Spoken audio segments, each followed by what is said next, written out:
morning students, welcome back. Hope you will be fine and healthy. Let's continue chapter print culture and the modern world. In last videos that we have to be discussion about the meaning of print culture. Print culture का meaning हम लोग कर चुके हैं last videos में.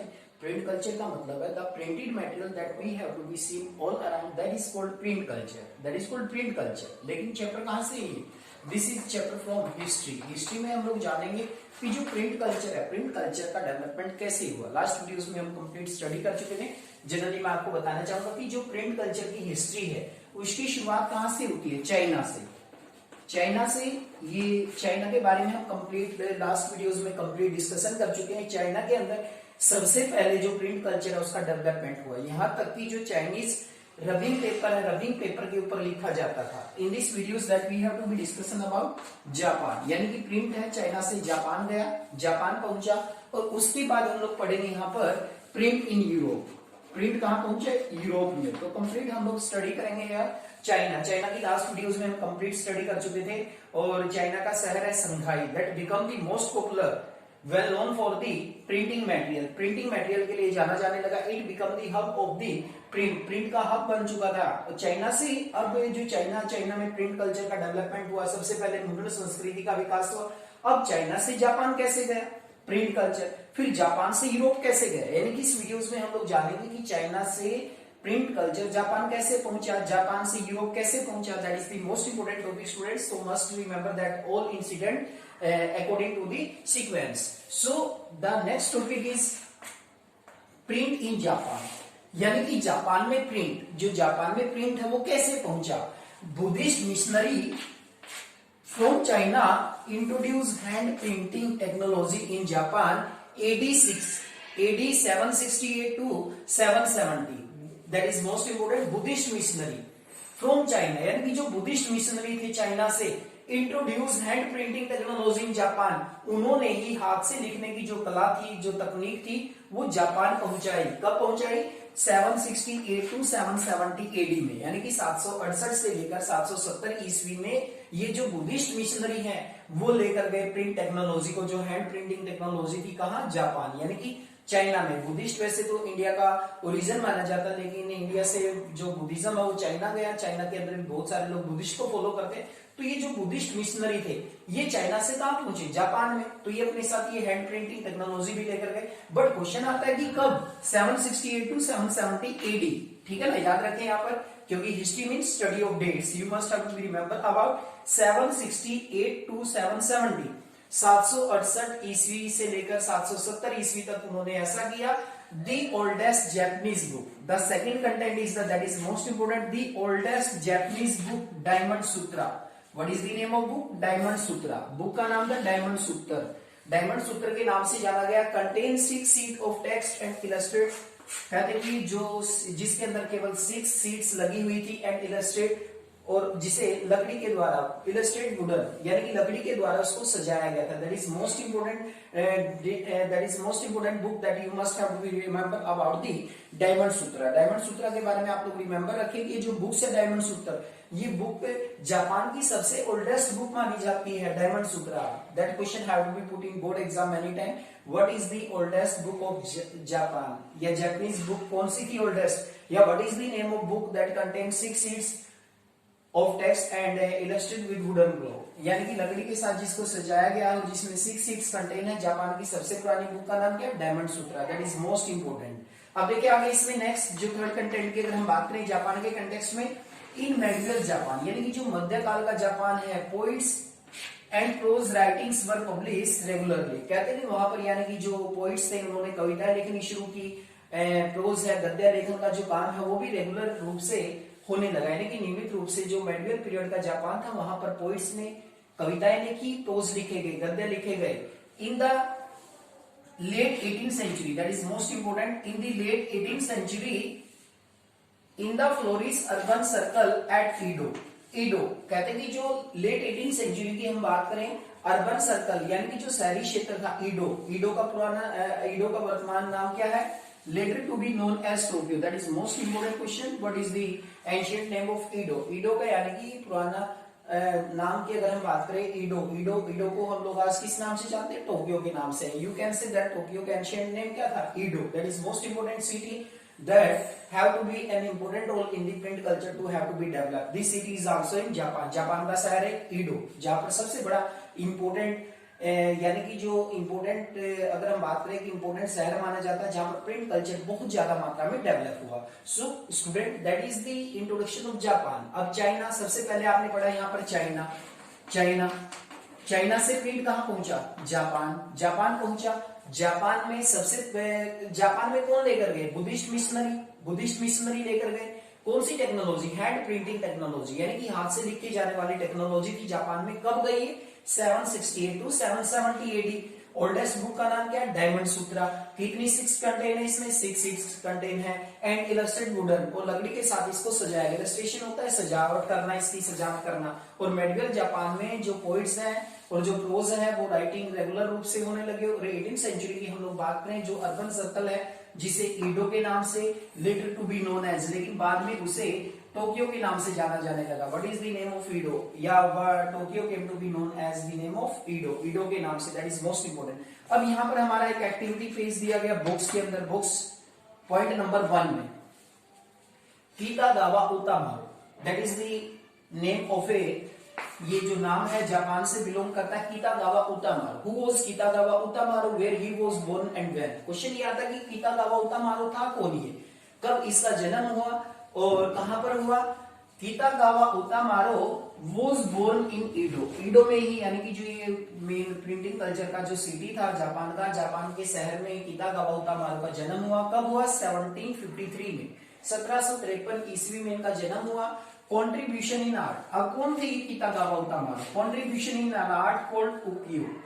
उकियो के नाम से जाना जाता है। उकियो का मीनिंग क्या होता है? फ्लोटिंग ऑफ वर्ड, यानी कि फ्लोटिंग ऑफ वर्ड। उकियो एक कला होती है जिसके माध्यम से यानी कि पूरे संसार को फ्लोटिंग करते हुए दिखाया जाता है। तो कीतागावा उतामारो का कॉन्ट्रीब्यूशन क्या था? Contribution in the art of ukiyo. Ukiyo को याद रखें, यहाँ पर उकियो में सबसे बड़ा रोल प्ले किया गया है कीतागावा उतामारो के द्वारा। इसमें क्या होता था? इससे आर्ट्स के अंदर जो ओरिजिनल जो पेंटिंग होती है वो डिस्ट्रॉय हो जाती है, लेकिन जो डुप्लीकेट कॉपी होती है वो बच जाती है। इसमें कीतागावा उतामारो का सबसे बड़ा रोल था उकियो पेंटिंग के अंदर।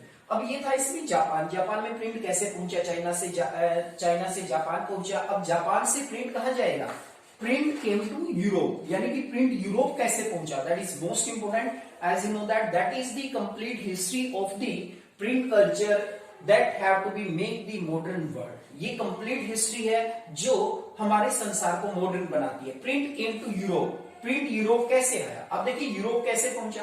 पहले चाइना में डेवलप हुआ, चाइना से जापान पहुंचा। ये दोनों कंट्री चाइना जापान कहां आते हैं? ईस्ट एशिया में। You must have to be remember sometime that have to be given in East Asia. दोनों के नाम पर, जापान और चाइना के नाम पर कई बार ईस्ट एशिया दिया जाता है। तो you must have to be remember both country China and Japan that have to be in East Asia.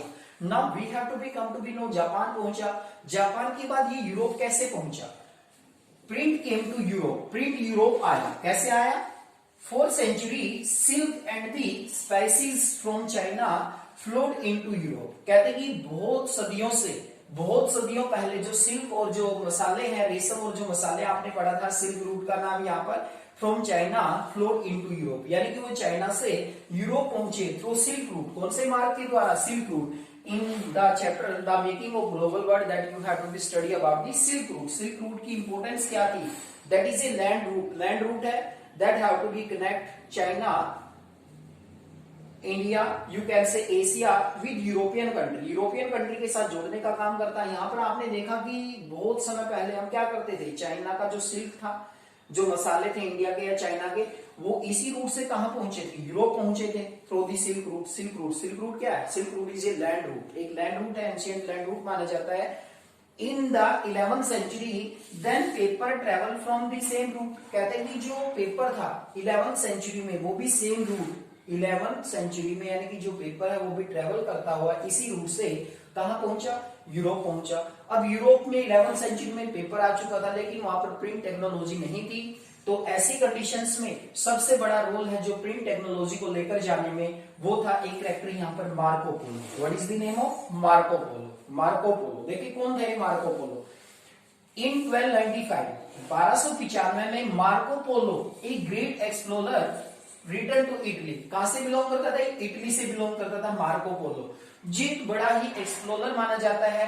Return to Italy, China had already developed wooden block technology. कहते हैं कि वापिस इटली लौट जाता है, चाइना में आया ये एक्सप्लोर करता हुआ, और इसने बहुत समय अपना चाइना में बिताया। जब ये चाइना में रहा मार्को पोलो, तो इसने जो टेक्नोलॉजी थी, प्रिंटिंग करने की जो टेक्नोलॉजी थी, कहीं ना कहीं वो इसने सीख ली चाइना से। कौन सी टेक्नोलॉजी?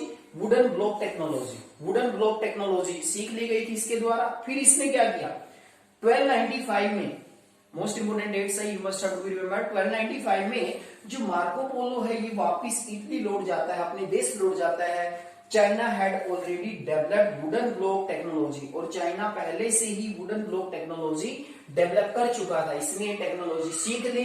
नाउ इटालियन प्रोड्यूस, और ये वहां चला गया, अपने देश इटली चला गया। Now Italian produce books with wooden block technology. कहते हैं कि अब इटली के लोग भी वुडन ब्लॉक तकनीक की सहायता से बुक्स प्रोड्यूस कर सकते थे, बुक प्रोड्यूस करने लगे थे।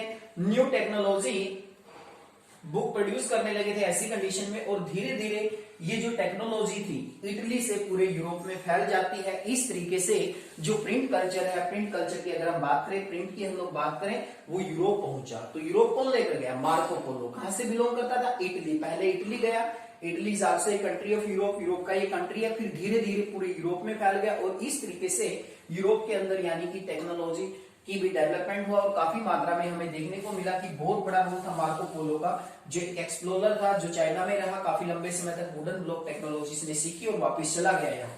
अब बात करते हैं भाई, अब टेक्नोलॉजी डेवलप हुई तो ऐसी कंडीशन में क्या, जो डिमांड थी, टेक्स्ट की डिमांड थी, वो बढ़ने लगी। तो डिमांड को पूरा करने के लिए कोई ना कोई टेक्नोलॉजी होनी चाहिए थी, कोई ना कोई नई तकनीक या नया इन्वेंशन होना चाहिए था। तो ऐसी कंडीशन में एक नया इन्वेंशन निकलकर हमारे सामने आया। There was a great need of text to produce with new technology. कहते हैं कि ऐसी कंडीशन में जो टेक्स्ट है बहुत ज्यादा प्रोड्यूस करने की आवश्यकता थी, उसके लिए हमें नई टेक्नोलॉजी, नई इन्वेंशन की आवश्यकता थी। The breakthrough occur at Strasbourg, that is the most important, शहर का नाम है स्ट्रेटबर्ग। कहते हैं कि ऐसा स्ट्रेटबर्ग के अंदर हुआ, जर्मनी, जर्मनी का जो शहर था, where John Gutenberg develop a printing machine that came to be known as John Gutenberg printing press. यानी कि 1430s में जॉन गुटेनबर्ग ने जर्मन के अंदर क्या किया? एक printing technology, printing machine develop की। कब की? 1430s में, 1430s में डेवलप की थी। That is the most important machine. John Gutenberg came to be known as the father of printing press. Printing press का पिता कहा जाता है जॉन गुटेनबर्ग को। कब डेवलप हुई? 1430s में।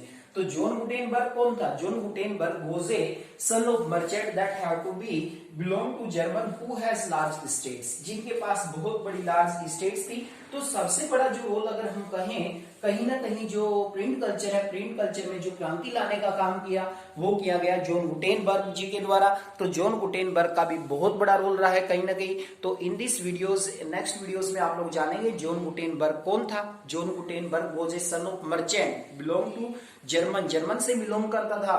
ही was called the father of printing press, printing press का पिता कहा जाता है इसे। प्रिंटिंग प्रेस, प्रिंटिंग प्रेस का भी नाम क्या रखा गया? John Gutenberg printing press. John Gutenberg ने प्रिंटिंग प्रेस का नाम भी अपने नाम पर रखा। तो that is the role of Gutenberg that have to be a revolution in printing culture. Printing culture में एक रिवोल्यूशन लाने वाला माना जाता है इनको, बहुत बड़ा रोल रहा है इनका। मर्चेंट के सन थे, हु हैज लार्ज स्टेट्स, जिनके पास बहुत बड़ी स्टेट्स थी। That is the most important topic, students, in these videos, that you have to be came to be known that the first country where print culture developed is China. China से print Japan पहुंचा, Japan से Europe कैसे पहुंचा, that is the complete introduction of print. That is very interesting chapter. So careful and study this chapter from your help. Thank you.